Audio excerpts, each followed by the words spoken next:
Sir ಇವತ್ತು ಏನು ನಾವು ಹುಬ್ಬಳ್ಳಿ ಹೆಸ್ಕಾಂ 7 ಜಿಲ್ಲೆ ಕಂಪ್ನಿಗೆ ಏನು ಮಾಡತ್ತಪ್ಪ ಅಂದ್ರೆ ರಾತ್ರಿ ಹೊತ್ತು ತೋಟದ ಮನೆಗೆ ಬರೋಬ್ಬರಿ ಒಂದು ತಿಂಗಳಾಯ್ತು, ಕರೆಂಟ್ ಇಲ್ಲ. ನಮ್ಮ ಮಕ್ಕಳ ಎಲ್ಲ ಸಂಪೂರ್ಣ ಶಿಕ್ಷಣ ಹಾಳಾಗತ್ತೈತಿ, ಮಕ್ಕಳ ಭವಿಷ್ಯ ಹಾಳಾಗತ್ತೈತಿ. ಮತ್ತು ತೋಟದ ಮನೆ ದನ ಕರ ಇವು ಯಾವ ಕೂಡ ರಕ್ಷಣೆ ಇಲ್ಲ.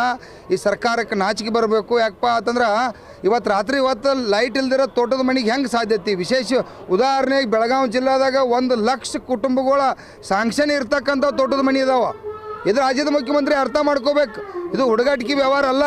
ಈ ರಾಜ್ಯದ ಮುಖ್ಯಮಂತ್ರಿ ಗಂಭೀರವಾಗಿ ಅರ್ಥ ಮಾಡ್ಕೋಬೇಕು. ಮತ್ತು ಅತನಿ ಚಿಕ್ಕೋಡಿ ಆ ಭಾಗದಾಗ ಸುಮಾರು ನಿರಂತರ ಜ್ಯೋತಿ ಅಂತೇಳಿ 100 ಪೈಪ್ಲೈನ್ಗಳದ ಪ್ರವಾಹ ಮತ್ತು ಅತಿವೃಷ್ಟಿಯಿಂದ ಇವತ್ತು 30ರಿಂದ 40 ಕೋಟಿ ರೂಪಾಯಿ ಬಾಕಿ ಉಳಿದೈತಿ. ಆ ಬಾಕಿ ಕೂಡ ಮನ್ನಾ ಮಾಡಬೇಕಾಗೈತಿ.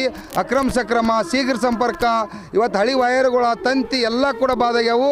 ಅದಕ್ಕಾಗಿ ಇವತ್ತು ನಿರಂತರವಾಗಿ ವಿದ್ಯುತ್ ಕೊಡುವವರೆಗೆ ಇವತ್ತು ನಾವು ಇಲ್ಲಿ ಹೋರಾಟ ಮಾಡ್ಬೇಕಂತೇಳಿ ನಿರ್ಣಯ ಮಾಡಿದ್ದೀವಿ. ಈಗಾಗಲೇ MD ಮೇಡಮ್ ಅವರು ಒಂದು ಅರ್ಧ ಭರವಸೆ ಕೊಟ್ಟರು, ಆದರೂ ನಾವು ಎದ್ದು ಹೋಗೋದಿಲ್ಲ. ರಾತ್ರಿ ಇವತ್ತು ಹಳ್ಳಿದ ತೋಟದ ಮನೆಗೆ ಲೈನ್ ಕೊಟ್ರನೇ ಹೋಗ್ಬೇಕಂತೇಳಿ ಇವತ್ತು ಕರ್ನಾಟಕ ರಾಜ್ಯ ರೈತ ಸಂಘ ನಿರ್ಣಯ ಮಾಡೈತಿ. ಈ ಕಾರ್ಯಕ್ರಮಕ್ಕೆ ಪಚ್ಚೆ ನಂಜನಸ್ವಾಮಿ ಅವರ ಪುತ್ರ ಆಗಿರ್ತಕ್ಕಂಥ ಪಚ್ಚೆ ನಂಜನಸ್ವಾಮಿ ಅವರು ಕೂಡ ಭಾಗವಹಿಸ್ಯಾರು. ಇಡೀ ಸುಮಾರು 7 ಜಿಲ್ಲೆ 8 ಜಿಲ್ಲೆಯಿಂದ ರೈತರು ಕೂಡ ಸಾವಿರಾರು ಸಂಖ್ಯೆಯೊಳಗೆ ಭಾಗವಹಿಸ್ಯಾರು. ಇದನ್ನು ಮಂತ್ರಿ ಅವರ ವಿದ್ಯುತ್ ಮಂತ್ರಿ ಜಾರ್ಜ್ ಅವರು ಅರ್ಥ ಮಾಡ್ಕೋಬೇಕಾ. ತಮ್ಮ ಮನ್ಯಾಗ ತಾವು ತೋಟದ ಮನ್ಯಾಗ ಮಕ್ಕಳಿದ್ರೆ ಒಂದ ದಿವಸ ಅಭ್ಯಾಸದಿಂದ ಉಳಿತಂದ್ರೆ ನಮ್ಮ ಮಕ್ಕಳು ಫೇಲ್ ಆದ್ರೆ ಇದಕ್ಕೆ ಕಾರಣೀಭೂತ ಈ ರಾಜ್ಯದ ಮುಖ್ಯಮಂತ್ರಿ ಮತ್ತು ವಿದ್ಯುತ್ ಮಂತ್ರಿ ಹಾಕಿರಿ. ಇವತ್ತಿಂದ್ರ ನಿರಂತರವಾಗಿ ರಾತ್ರಿ ಹೊತ್ತು ವಿದ್ಯುತ್ ಕೊಡಲಿಕ್ಕೆ ಈ ಮುಖ್ಯಮಂತ್ರಿ ನಿರ್ಣಯ ತಗೊಳ್ಳೇಬೇಕಂತ ಸರ್ಕಾರಕ್ಕೆ ಎಚ್ಚರಿಕೆ ಕೊಡ್ತಾ ಇದ್ದೀವಿ. ನಾವು ಅಧ್ಯಕ್ಷರ ಜೊತೆ ಮತ್ತು ಎಲ್ಲ ಅಧಿಕಾರಿಗಳ ಜೊತೆ ಚರ್ಚೆ ಮಾಡಿದ್ವು ಇದ್ರ ಬಗ್ಗೆ. ಮುಖ್ಯವಾಗಿ 2 ಏನು ನೀವು ಬೇಡಿಕೆ ಇಟ್ಟಿದ್ದೀರಾ, ಅದರಲ್ಲಿ ಪ್ರಮುಖ ಬೇಡಿಕೆ ನಿಮ್ಮದು ಏನು ಅಥಣಿ ಕಾಗವಾಡ ರೈತರದ್ದು ಬಾಕಿ ಇತ್ತಲ್ಲ ಸುಮಾರು 30 ಕೋಟಿಯಷ್ಟು ಅದು ಅಂತ, ಅದನ್ನು ಮನ್ನಾ ಮಾಡೋದ್ರ ಬಗ್ಗೆ ನಾವು ಅದಕ್ಕೆ ಪಾಸಿಟಿವ್ ಆಗಿ ತೀರ್ಮಾನ ತೆಗೆದುಕೊಂಡಿದ್ದೀವಿ. ಅಂದರೆ ನಮ್ಮ ಲೆವೆಲಲ್ಲಿ ಅಧ್ಯಕ್ಷರ ಲೆವೆಲಲ್ಲಿ ನಾವು ರೆಸಲ್ಯೂಷನ್ ಮಾಡಿ ಸರ್ಕಾರಕ್ಕೆ ಕಳಿಸ್ಬೇಕನ್ನೋ ಒಂದು ನಿರ್ಧಾರ ತೆಗೆದುಕೊಂಡಿದ್ದೀವಿ ನಾವು ಅದನ್ನು. ನೆಕ್ಸ್ಟು 2ನೇದು ಅಂದರೆ ಏನು ಮಕ್ಕಳ ಸಲುವಾಗಿ ನಾವು ಸಂಜೆ 6ರಿಂದ ಬೆಳಿಗ್ಗೆ ಅಂದರೆ ಅವರಿಗೆ ಓದಕ್ಕೆ ತೊಂದರೆ ಆಗಬಾರ್ದು. ಅದರಲ್ಲೂ ಎಸ್ಪೆಷಲಿ ಮಾರ್ಚ್ 10 ಈಗ ಎಕ್ಸಾಮ್ ಬರ್ತಾ ಇರೋದ್ರಿಂದ ಅವ್ರಿಗೆ ತೊಂದರೆ ಆಗಬಾರ್ದು ಅನ್ನೋ ದೃಷ್ಟಿಯಿಂದ ಅದನ್ನು ಏನು ಹಿಂದೆ ಇತ್ತು ಆ ರೀತಿ ಕಂಟಿನ್ಯೂ ಮಾಡಲಿಕ್ಕೆ ನಾನು ಕೇಳಿದವರಿಗೆ.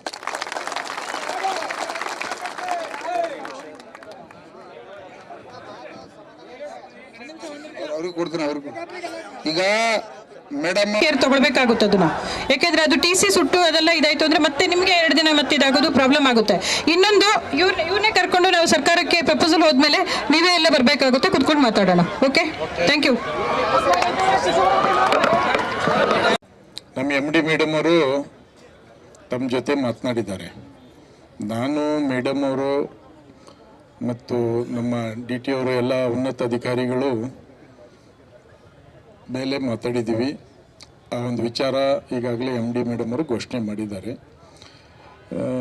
ನನಗೆ ನಿಜವಾಗಲೂ ನಾವು ರೈತರಿಗೆ ಹೆಚ್ಚಿನ ರೀತಿಯಿಂದ ಸರ್ಕಾರದ ಯೋಜನೆಗಳು ಜೊತೆಗೆ ನಮ್ಮ ಹೆಸ್ಕಾಂ ಇಲಾಖೆಯಿಂದ ಏನು ನಿಮಗೆ ಮಾಡಬೇಕು ಅದಕ್ಕೆ ನಾವೆಲ್ಲ ಪ್ರಾಮಾಣಿಕ ಪ್ರಯತ್ನ ಮಾಡ್ತೀವಿ.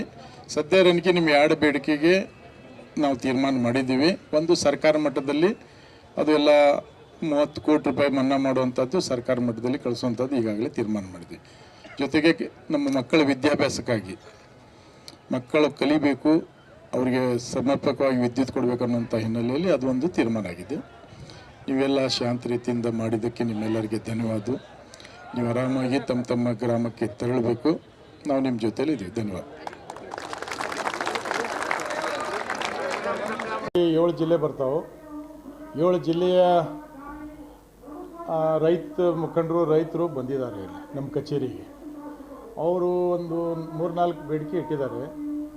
ಒಂದು ತೋಟದ ಮನೆಗೆ ಸಂಜೆ 6ರಿಂದ ಬೆಳಗ್ಗೆ 6 ಗಂಟೆವರೆಗೆ ಕರೆಂಟ್ ಕೊಡಬೇಕು, ವಿದ್ಯುತ್ ಕೊಡಬೇಕು ಅನ್ನೋದು ಒಂದು ಬೇಡಿಕೆ. 2ನೇದು ರೈತರಿಗೆ ಕೃಷಿ ನೀರಾವರಿಗಾಗಿ ಹಗಲು 7 ತಾಸು ಡೇದಾಗ 7 ತಾಸು ನೀರು 3 ಫೇಸ್ ಕರೆಂಟ್ ಕೊಡಬೇಕಂತಾರೆ. ಮತ್ತು ಕೃಷ್ಣಾ ನದಿಯಿಂದ ನೀರು ಪಡೆಯುತ್ತಿರುವ ರೈತರ ವಿದ್ಯುತ್ ಬಿಲ್, ಕೃಷ್ಣಾ ನದಿ ಅಚ್ಚುಕಟ್ಟು ಪ್ರದೇಶದಲ್ಲಿ ಏನು ಕರೆಂಟ್ ಪಡೆದಾರ ರೈತರು, ಅದು ಭಾಳ ದೊಡ್ಡ ಪ್ರಮಾಣದ ಒಂದು ಬಾಕಿ ಇದೆ, ಅದು ಮನ್ನಾ ಮಾಡಿರಿ ಅಂತ ಒಂದು ಬೇಡಿಕೆ. ಮತ್ತು ವಿದ್ಯುತ್ ಕಾಮಗಾರಿಗಳಾದ ಹೆಚ್ಚುವರಿ TC ಅಳವಡಿಸ್ಬೇಕಂತಾರೆ. ಮತ್ತು ಕಂಬಗಳು ಬದಲಾವಣೆ ಮಾಡಬೇಕಂತಾರೆ. ಈಗಾಗಲೇ ನಾವು ನಮ್ಮ MD ಅವರು ಚರ್ಚೆ ಮಾಡಿದ್ದೀವಿ. ಏನಿದು 12 ತಾಸು ಕರೆಂಟ್ ಕೊಡಬೇಕು ಅಂತೇಳಿ ಬೇಡಿಕೆ ಇಟ್ಟಿದ್ದಾರಲ್ಲ, ಅದರ ಬಗ್ಗೆ ನಾವು ಕೂಡ ನಮ್ಮ ರೈತರಿಗೆ ಅನುಕೂಲ ಮಾಡಬೇಕು ಅನ್ನೋಂಥ ನಿಟ್ಟಿನಲ್ಲಿ ತೀರ್ಮಾನ ಮಾಡ್ತಾಯಿದ್ದೀವಿ.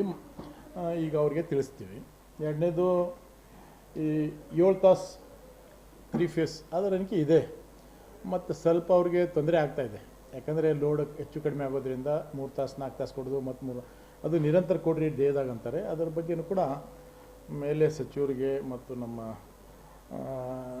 ACS ಅವ್ರಿಗೆ ಮಾತಾಡಬೇಕಾಗೈತಿ. ಮಾತಾಡಿ ಅದು ತೀರ್ಮಾನ ಸರ್ಕಾರ ಮಾಡಿದಾಗ ಆಗಬೇಕು. ಅದಕ್ಕೂ ಕೂಡ ಪ್ರಾಮಾಣಿಕ ಪ್ರಯತ್ನ ಮಾಡ್ತೀವಿ. ಈ ಬಾಕಿ ಬಿಲ್ಲನ್ನು ಮನ್ನಾ ಮಾಡಿರಿ ಅಂತಾರೆ, ಅದು ಕೂಡ ಕ್ಯಾಬಿನೆಟ್ ತೀರ್ಮಾನ ಆಗಬೇಕು. ಮಾನ್ಯ ಮುಖ್ಯಮಂತ್ರಿಗಳು ತೀರ್ಮಾನ ತೆಗೆದುಕೋಬೇಕು, ವಿದ್ಯುತ್ ಸಚಿವರು ತೀರ್ಮಾನ ತೆಗೆದುಬೇಕು. ಅದು ಕೂಡ ಅವ್ರ ಗಮನಕ್ಕೆ ತರ್ತೀನಿ ನಾನು. ಕಂಬಗಳು ಬದಲಾವಣೆ ಮತ್ತು ತಂತಿ ಬದಲಾವಣೆ ಅಂತ ಈಗಾಗಲೇ ನಾನು ಮಾನ್ಯ ಮುಖ್ಯಮಂತ್ರಿಗಳಿಗೆ ಪತ್ರ ಕೊಟ್ಟಿದ್ದೀನಿ. 30/1/2025 ಎಸ್ಕಾಂ ವ್ಯಾಪ್ತಿಯ 30-35 ವರ್ಷ ಹಳೆಯುವ 20,800 ಕಿಲೋಮೀಟರ್ ವಿದ್ಯುತ್ ವಾಹಕ ಹಾಗೂ ಶೀತಲಗೊಂಡಿರುವ ಕಂಬಗಳನ್ನು ಬದಲಾಯಿಸುವ ಕುರಿತು ನೀವು ವಿಶೇಷ ಅನುದಾನ ಕೊಡಬೇಕಂತೇಳಿ 1,050 ಕೋಟಿ ರೂಪಾಯಿ ಕೇಳಿದ್ದೀವಿ. ಈಗಾಗಲೇ ಕೇಳಿದ್ದೀನಿ ನಾನು, ಯಾಕಂದರೆ ನಾನು ಎಲ್ಲ ನೋಡಿದ್ದೀನಿ. ಅವೆಲ್ಲ ಕಂಬಗಳು ಹಾಳಾಗಿದ್ವು, ತಂತಿ ಬಂದಿದ್ವು ಭಾಳ ದೊಡ್ಡ. ಯಾಕಂದರೆ ಮೊದಲೇ ನಮ್ಮ ತಂತಿ ಇರ್ತಾವೆ, ಆಮೇಲೆ ಲೇಔಟ್ ಆಗಿರ್ತಾವೆ. ಮತ್ತೀಗ ನೋಡಿರಿ, ನಾವು ಜನರಿಗಾಗಿದ್ದೀವಿ, ನಮ್ಮ ಸರ್ಕಾರ ಬಡವರಿಗಾಗಿ ರೈತರಿಗಾಗಿ, ಅದಕ್ಕೆ ಕೂಡ ಸ್ಪಂದಿಸ್ತಾ ಇದ್ವಿ. ಮತ್ತು ಮಾನ್ಯ ನಮ್ಮ ಜಿಲ್ಲಾ ಉಸ್ತುವಾರಿ ಸಚಿವರಾದ ಸಂತೋಷ್ ಲಾಡ್ ಸಾಹೇಬರು ಇಲ್ಲೇ ಬಂದು ನಮ್ಮ ಅಧಿಕಾರಿಗಳ ಸಭೆ ಮಾಡಿ ಎಲ್ಲ ವಿಚಾರ ತಿಳ್ಕೊಂಡಾರೆ. ಎಲ್ಲೆಲ್ಲೇ ನಾವು ಏನು ಮಾಡಬೇಕು, ನಮ್ಮ ರೈತರಿಗೆ ಅನುಕೂಲಕ್ಕಾಗಿ ಏನು ನಾವು ಸರ್ಕಾರ ಮಟ್ಟದಲ್ಲಿ ಕೇಳಬೇಕು, ಮಾನ್ಯ ಮುಖ್ಯಮಂತ್ರಿಗಳ ಗಮನಕ್ಕೆ ತರಬೇಕು, ಮಾನ್ಯ ವಿದ್ಯುತ್ ಸಚಿವರು ಗಮನಕ್ಕೆ ತರಬೇಕು ಅನ್ನೋಂಥದ್ದು ನಮ್ಮ ಜಿಲ್ಲಾ ಉಸ್ತುವಾರಿ ಸಚಿವರು ಕೂಡ ಇಲ್ಲಿ ನಮ್ಮ ಅಧಿಕಾರಿಗಳ ಸಭೆ ಮಾಡಿ ನಮಗೆ ನಮ್ಮ MD ಅವರಿಗೆ ಸೂಚನೆಯನ್ನು ಕೊಟ್ಟಿದ್ದಾರೆ. ನಮ್ಮ ಲೆವೆಲ್ನಾಗ ಏನಿದೆ ಎಲ್ಲ ಮಾಡ್ತದೆ. ಮೊನ್ನೆ ತಾನೇ ಹಾವೇರಿಗೆ ನಮ್ಮ ಇಂಧನ ಸಚಿವರು ಬಂದಿದ್ದರು. ಬಂದುಬಿಟ್ಟು ಅವರು ಕೂಡ ರಿವ್ಯೂ ಮಾಡಿ ರೈತರ ಜೊತೆ ಅವರು ಸಂವಾದ ಮಾಡಿದರು ಹಾವೇರಿಯಲ್ಲಿ. ಈಗ ಅವರು ರೈತರದ್ದು ಬೇಡಿಕೆ ಅದೇ ಅಕ್ರಮ ಸಕ್ರಮ ಪ್ರಾರಂಭ ಆಗಬೇಕಂತೇಳಿ, ಹಾಗಾಗಿ ಶೀಘ್ರ ಸಂಪರ್ಕ ಯೋಜನೆ ಮತ್ತೆ ಪ್ರಾರಂಭ ಮಾಡುವಂಥದ್ದು ಮಾನ್ಯ ಇಂಧನ ಸಚಿವರು ಒಪ್ಕೊಂಡಿದ್ದಾರೆ. ಶೀಘ್ರ ಸಂಪರ್ಕ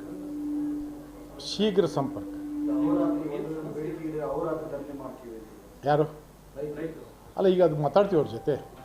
ಶೀಘ್ರ ಸಂಪರ್ಕ ಅಂದರೆ ಅದೇ ಅಕ್ರಮ ಸಕ್ರಮ ಟೈಪ್. ಈಗ ಶೀಘ್ರ ಸಂಪರ್ಕ ಆತಂದ್ರೆ ನಮ್ಮ ರೈತರ ಪ್ರಾಬ್ಲಮ್ ಸಾಲ್ವ್ ಆಗ್ತದೆ. ಅದು ಕೂಡ ಮಾನ್ಯ ಸಚಿವರು ಇಮಿಡಿಯೇಟಾಗಿ ನಾನು ಅದಕ್ಕೆ ಕ್ಯಾಬಿನೆಟ್ನಲ್ಲಿ ತಂದು ಮಾಡ್ತೀನಿ. ಈಗೆಲ್ಲ ನೋಡಿರಿ, ಎಲ್ಲ ದೊಡ್ಡ ವಿಚಾರಗಳು ಕ್ಯಾಬಿನೆಟ್ನಲ್ಲಿ ತರಬೇಕಾಗ್ತೈತಿ, ಸರ್ಕಾರ ತೀರ್ಮಾನ ಮಾಡಬೇಕಾಗೈತಿ, ಮಾನ್ಯ ಮುಖ್ಯಮಂತ್ರಿಗಳ ಗಮನಕ್ಕೆ ತರಬೇಕಾಗೈತಿ. ಇದು ನಮ್ಮ ವಿದ್ಯುತ್ ಸಚಿವರು ಭಾಳ ಗಂಭೀರವಾಗಿ ತೆಗೆದುಕೊಂಡಾರೆ. ರೈತರ ಬಗ್ಗೆ ನಮ್ಮ ಶಾಲಾ ಮಕ್ಕಳ ಎಜುಕೇಷನ್ಗೆ ನಾವು ಬೆಳಕು ಕೊಡಬೇಕು ಅನ್ನೋಂಥದ್ದು ಕೂಡ ನಮ್ಮ ಮಾನ್ಯ ವಿದ್ಯುತ್ ಸಚಿವರು ಮೊನ್ನೆ ಹಾವೇರಿ ರಿವ್ಯೂನಲ್ಲಿ ತಿಳಿಸಿದ್ದಾರೆ. ಈಗ ಇಲ್ಲೇ ಧಾರವಾಡಗೆ ಬರೋರು ಇದ್ದಾರೆ, ಅವರು ವಿದ್ಯುತ್ ಸಚಿವರು ಧಾರವಾಡ ಕೂಡ ರಿವ್ಯೂ ಮಾಡ್ತಾರೆ. ಇಲ್ಲಿ ಕೂಡ ನಾವು ಈಗ ಇಲ್ಲಿ ಬರೋಕ್ಕಿಂತ ಮುಂಚೆ ಅದೆಲ್ಲ ಆಗ್ತೈತೆ ಅಂತ ನನಗೆ ವಿಶ್ವಾಸ ಇದೆ. ಇಲ್ಲಿ ಕೃಷ್ಣಾ ಮೇಲದಂಡೆ ಅಚ್ಚುಕಟ್ಟು ಪ್ರದೇಶದ 30 crores ಇದೆ. ಅದು 30 crores ಅವರು ಮನ್ನಾ ಮಾಡಿರಿ ಅಂತ ಹೇಳ್ತಾರೆ. ಸೊ ಅದು ಸರ್ಕಾರದ ಮಾನ್ಯ ಮುಖ್ಯಮಂತ್ರಿಗಳ ಗಮನಕ್ಕೆ ತರಬೇಕು, ಮಾನ್ಯ ವಿದ್ಯುತ್ ಸಚಿವರು ಗಮನಕ್ಕೆ ತರಬೇಕು, ಕ್ಯಾಬಿನೆಟ್ ತೀರ್ಮಾನ ಆಗಬೇಕು. ಜೊತೆಗೆ ಆಯಾ ಜಿಲ್ಲೆಯ ಉಸ್ತುವಾರಿ ಸಚಿವರು, ಈಗ ಅಚ್ಚುಕಟ್ಟು ಪ್ರದೇಶದ ಯಾವ ಜಿಲ್ಲಾ ಉಸ್ತುವಾರಿ ಸಚಿವರು, ಶಾಸಕರು ಎಲ್ಲರೂ ನಾವು ಮಾತಾಡಬೇಕಾಗ್ತೈತಿ. ಮಾತಾಡಿ ಒಂದು ಮುಖ್ಯಮಂತ್ರಿಗಳ ಗಮನಕ್ಕೆ ತಂದು ನಮ್ಮ ರೈತರಿಗೆ ಅನುಕೂಲ ಮಾಡುವಂಥದ್ದು ನಾವು ಪ್ರಾಮಾಣಿಕ ಪ್ರಯತ್ನ ಮಾಡ್ತೀವಿ. ಧನ್ಯವಾದ.